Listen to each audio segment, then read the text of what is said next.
guys, good morning. Mamamalengke na ulit ako kasi may order kami ngayon ng bilao, barbecue, at puto. Ay, wala.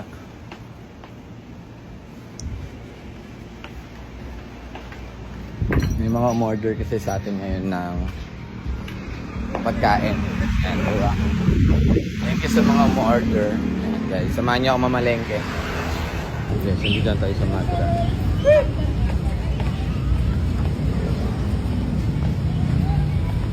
Mamili mo na tayo.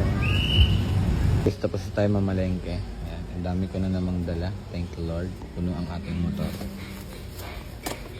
And guys, ito yung small na pansit malabon natin.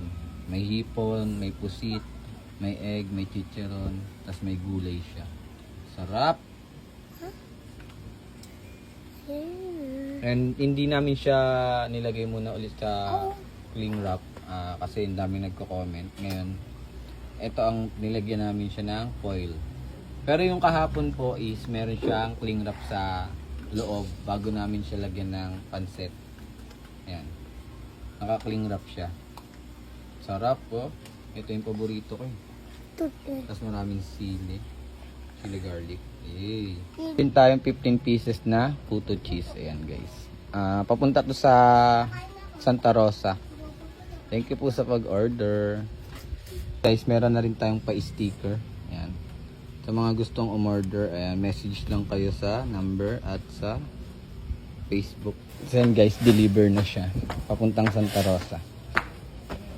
Guys, na-deliver na yung pinandahan namin. Tapos ito si Pogi. O, Pogi, halika dito, Pogi. Dambi! Guys, dito kami sa palengke ngayon. Bibili kami ng ulam. Baboy. Apretado. Ano? Minudo na lang, minudo. Gusto niya daw kumain ng shawarma, kaya binila natin siya.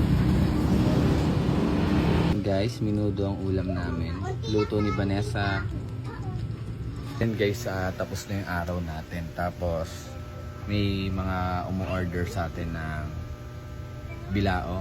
Mga nagpa-reserve. Sa Sunday meron tayong bilao. Naghihatid natin sa Manila. Ayan. Tapos may mga iba pang nagme-message sa atin na order. Mas maganda kasing advance order. Dito na tayo sa higaan. Mas maganda kasing advance order para maaga namin magagawa. Ang ganda ng higaan namin.